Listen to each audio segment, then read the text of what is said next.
Welcome to the NPTE Final Frontier podcast, helping one student at a time.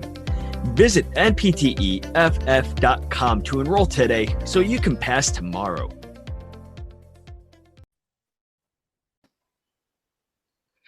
Thank you for joining us here on the NPTE Final Frontier podcast. My name is David. And my name is Emily. Today, we are diving into a very important topic, and that topic is imposter syndrome. What it is, how it shows up in physical therapy training and practice, and what you can do to work through it. So first, let's touch upon what even is imposter syndrome. The definition of imposter syndrome is that imposter syndrome is a physiological pattern where individuals doubt their skills, talents, or accomplishments and fears, being exposed as a fraud despite evident success. This was first coined in the 1970s. And I just want to touch upon that again. What's important to note is that with imposter syndrome, this is when there is fear about being exposed as a fraud despite evident success. And don't forget that word success. Now, some key traits include feeling like you've just gotten lucky rather than you've earned your success, downplaying your achievements, making excuses as to why maybe you got this goal or achievement over somebody else, instead of just recognizing that you deserved this achievement. Fear of being found out, like someone is going to recognize you like you have been doing things wrong all along. Overworking or perfectionism to try to compensate.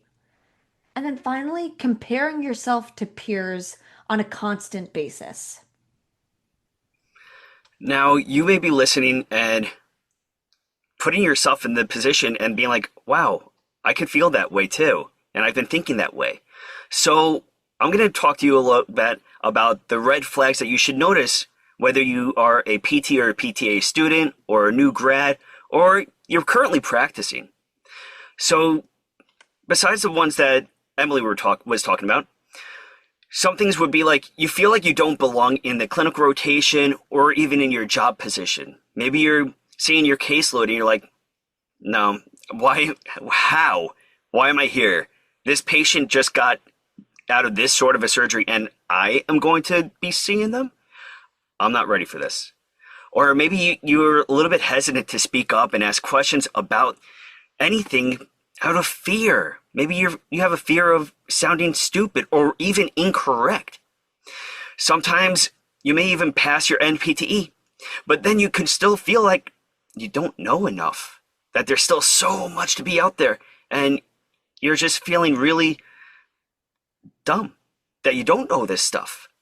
You attribute a lot of this success to external factors such as luck, or even maybe you got through a clinical rotation and you put a lot of it towards your mentors or your CI and be like, I had a really great mentor, a really great CI. That's why I got through this. It wasn't honest. I couldn't do it on my own. It was really a lot of them. It was also a lot of you. Something else, you over-prepare for evaluations, fearing that you're going to be exposed to a patient. You know enough. You're in there for a reason. Something else is comparing yourself to others around you, such as your classmates and your coworkers, and fearing that you're going to fall short in your mind to whatever they're doing, and in comparison, that you're not going to live up to it. And now, going off what David just said, it's okay to recognize that you got to where you are today because of help from your CI, or that you passed your NPTE, but there's still more to learn. Those are all normal feelings, and we should be striving for more. We can attribute some of our successes to our professors or our CIs, and that's not specifically what David is talking about, right? What David is talking about is simply thinking others did this, not recognizing that we played a role in these successes, making excuses or reasons as to why we didn't actually do the right thing in the first place. So don't forget that. Now, if you are suffering from imposter syndrome, now let's discuss how to overcome it. because that is so important for us to know, well, how can we tackle this head on? And the first thing is to name it and normalize it. Recognize this, it's common, especially in the healthcare field where responsibility is high, right? We want to protect our patients, we want to give them the best care possible. So it's normal for us to hold ourselves to a higher standard. Track your wins. Keep a confidence journal. Recognize I passed that NPTE. My patient is feeling better after their evaluation. They're doing their home exercise program that I created, and they're having significant pain relief or improvement in function. Our patient positive feedback. Maybe our patients are ranting and raving about how well we're providing their care and how much they love coming to physical therapy. Write these things down. Keep that confidence journal so when we start to feel some of that imposter syndrome creeping in, you can go back and reflect on some of these positive wins and talk about it, right? You have peer support. Peer support is powerful. There's often times that others in the same room as you, maybe the same program you went to, have the same feelings. So it's okay to talk about and confide in one another, to talk about your own experiences and maybe learn some other ways to overcome it with those next to you. And I'm going to add that if you do talk about it, and maybe those people around you don't want to listen, or maybe they're just not being open to listening to you, then those are not the people that you want to be around, period. If you are not surrounding yourself by those that want to listen to you, please find somebody that is willing to listen to you, whether it's a friend, a family member, or even getting yourself into therapy to talk about it. There is nothing wrong with it. It's very normal, and it's okay to talk about how you're feeling. So something else that we want to talk about, talking, reframing your self-talk, right? Talking to others is great, but talking to yourself is so important because you're going to be listening to yourself as well. So instead of saying, I'm not good enough anymore, say, I'm still learning, and recognize what you have learned. Also, feedback is data. It's not just judgment.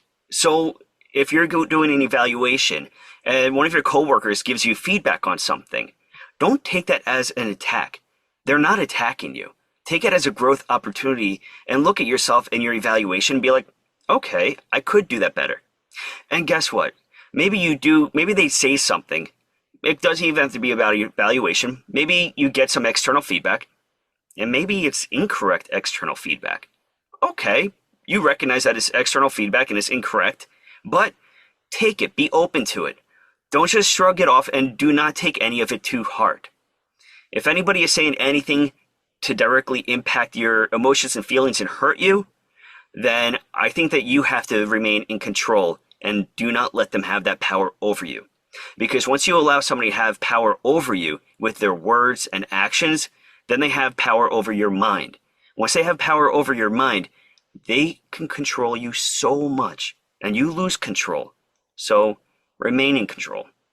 Something else I want to mention was mentorship. Mentorship can help out so much. So find mentors that can validate your experiences and remind you of your progress. These mentors, it could be a friend, a colleague, it could be somebody within Final Frontier. Whatever it is, find your mentorship out there. And as I mentioned before, if you need to, seek out some professional therapy or coaching. There's nothing wrong with it, especially if it's affecting your well-being, your performance, and your life. You matter and you are very important. So please get that help.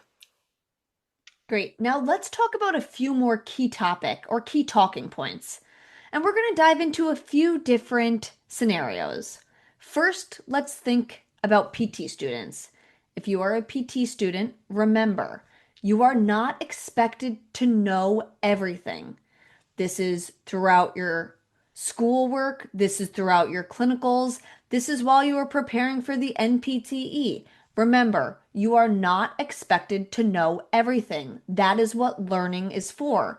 So, going back to what David had touched upon earlier, it's normal to want to grow more, maybe not be fully confident in ourselves with every topic or every item.